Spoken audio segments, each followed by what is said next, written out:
Coming up on Mountain News this morning, a group of Kentucky writers are honored at the state capitol, and some Eastern Kentucky organizations work to take classroom lessons into the real world. Dedicated to Eastern and Southern Kentucky, this is WYMT Mountain News this morning.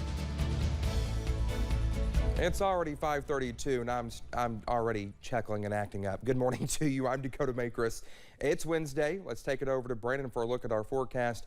Brandon, it's cold outside. It was cold in here. I've had to turn the heat on, but now I'm getting too hot. So See, I knew as soon as you mess with the thermostat, you're going to be like, I'm cold now, I'm hot now. I told you not to touch it. You did. I had it perfect. You did. You said don't touch it, and exactly. What did I do? And then what did you do? I you go turned the heat on against your and messed words. Everything up. That's why we can't have nice things, Dakota. That's why we can't have nice things. But it is cold outside this morning, so maybe turn the heat on at your house for a few minutes there this morning. Maybe able to turn the heat off, or maybe a little bit of air conditioning on later today, depending on where you live. Let's take a look and see what's going on across our region. US 119, US 23 up at Jenkins. No fog there at the moment, but it's kind of drifting through some of those valley locations this morning. It's thick in spots, so be careful of that. Zero visibility at the Harlan Airport this morning, so just take care out there. Looking at Pikeville at 41, Jackson at 43, Clintwood and Monticello both at 32. So that's your temperature ranges this morning. We're seeing Prestonsburg at 42, also Moorhead at 41. A lot of 30s out there this morning, heading into the mid-60s this afternoon. Sunrise at 6:43, sunset tonight at 8:20. Sunshine in between. Beautiful day out there. Dakota? All right, Brendan, thank you. Well, Kentucky writers were honored in Frankfort Tuesday. This year's Kentucky Writers' Day celebration was held in person at the state capitol. Governor Andy Beshear gave Poetry Out Loud state champion Lupita Diaz a medal. She also recited some of her work. Kentucky poet Crystal Wilkinson also took the podium. She says she wants to amplify the voices of all Kentucky writers. I take this job very, very seriously and think it's important for our young people to know that you can be from Kentucky, any part of Kentucky, and be a successful writer. You can be from Kentucky, from the hood to the holler, and be a successful writer. Wilkinson announced a new podcast celebrating new and upcoming writers called Words for the People. Kentucky poet Frank X. Walker also shared two of his poems about gardening. You can rewatch the celebration on Facebook and YouTube. Students across the region are ready for a little learning as Remake Learning Days continues this week. Our buddy Forbes has more about the events planned in the Big Sandy. From the classroom to the community. One of the best things about Remake Learning Days is the aspect of hands-on learning with families. So lots of times kids are learning things in school, but the families have no idea. Remake Learning Days is all about changing the way students engage with education, bringing their families into the process. And then we have community events that allow families to learn new things that maybe they don't know anything about. This year's events kicked off Friday, filling schools, businesses, and more with activities, adding some twists to the annual series with a new engineering celebration. This is going to be a huge event and the first time we've ever sponsored E-Day in Eastern Kentucky. With plans to bring equipment to the Appalachian Wireless Arena Saturday to show off some of the work being done in Kentucky, adding some twists to the annual series with a new engineering celebration. There are just going to be so many events at E-Day that families can really learn a lot about the field of engineering while having lots of fun. With other projects in Pikeville the same day, including some that are out of this world. We have a NASA representative zooming in from Alabama, but they will be at the BitSource location. Offering a variety of hands-on opportunities. It's a great way to connect with your community as well as learn something new. To remake learning across the region. In Pike County, Buddy Forbes, WYMT Mountain News. Remake Learning events will continue through Monday. If you want to be part of this year's celebration, you can find an event near you on our website. Well, calling all book lovers, this Saturday marks Independent Bookstore Day, a national event celebrating independently owned bookstores and giving readers the opportunity to score some great deals.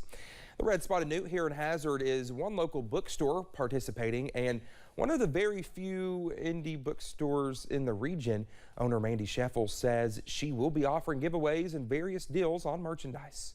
And it's a nationwide event, and that's the fun part for me, is knowing that You know, I can have events here in Hazard and try to bring people in that maybe normally wouldn't come into the bookstore. In honor of Saturday's celebration, Sheffield will be hiding tickets in the Art Station's Derby event on May 7th within the bookstore, so whoever finds those will get the opportunity to attend the Art Station's event for free. On Monday, Theater West Virginia made a major announcement. A documentary musical about the Upper Big Branch mine disaster is coming from the stages of New York City to southern West Virginia for one night only. It's called Coal Country. Jamie Lee Riker tells us more. It's been a little more than 12 years since the Upper Big Branch mine disaster happened in Raleigh County. It was April 5th, 2010, when 29 people lost their lives. Since then, an off-Broadway play.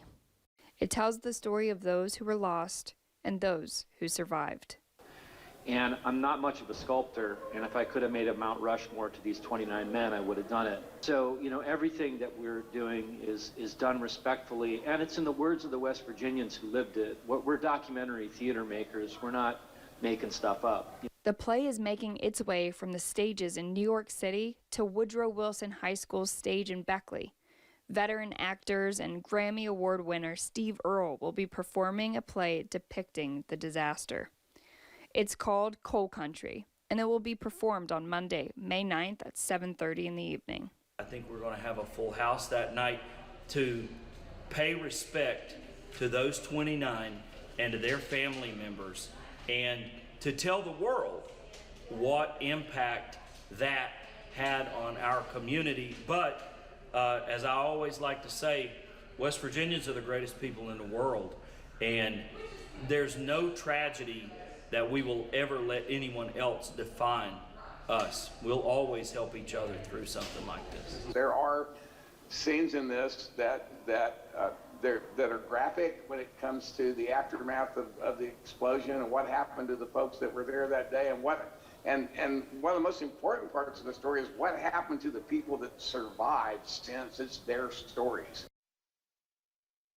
That was Jamie Lee Riker reporting. Again, the play starts at 7:30 p.m. on Monday, May 9th, and the theater can seat 1,200 people. Tickets will be free for the entire auditorium. The first 400 tickets are available for family members who lost loved ones at the Upper Big Branch disaster, as well as survivors and former employees. Today, Morehead State University will commemorate a special gift. The university has 4 new bronze bells. They will go in the Little Bell Tower. It was built in 1997. And was a gift from the late Lucille Cottle Little, a longtime Lexington philanthropist. The tower has been silent for years, needing repairs. The Student Government Association helped raise money for the bells. There will be a ribbon-cutting ceremony today to celebrate the addition. Well, the first African-American owned distillery in Kentucky will serve bourbon during next week's Great Steamboat Race. Bro Brothers Distillery is owned and operated by brothers Victor, Bryson, and Chris Yarbrough.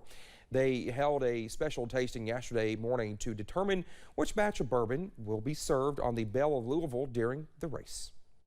We grew up watching this event, coming from the west end of Louisville, being able to see this, actually be able to participate as an official sponsor, that's really a special full circle for us. So we hope that everyone enjoys the event, enjoys our bourbon. The race is set to take place next Wednesday. Churchill Downs in Louisville is now open free of charge daily from 7 to 10 a.m. so you can watch Derby and Oaks contenders in their morning workouts. Churchill Downs Paddock Grill will be open each morning with breakfast food options. This free morning training will last through Wednesday, May 4th. Kroger Field's first ever concert helped raise more than $1 million for charity. The Lexington Herald-Leader reports Chris Stapleton's concert for Kentucky raised the money for his charity, the Outlaw State of Kind Hometown Fund. Well, the Saturday night concert was sold out at Kroger Field. Fans also saw performances from Willie Nelson, who will be 89 this Friday, and from Sheryl Crow and Madeline Edwards. Noah Thompson is one step closer to being the next American Idol. The Louisa native performed John Mayer's song Heartbreak Warfare Monday and has earned his spot in the top 10. Thompson's song choice was suggested by Idol judge Luke Bryan, not Mayer's former love interest Katy Perry, who is also a judge on the show. Well, just ahead, a Grammy Award-winning rap artist announces the dates for his first ever tour. It's on the way. Well, the next couple of days look nice. The umbrellas will need to return by the end of the week. I'll track out those rain chances in about 3 minutes.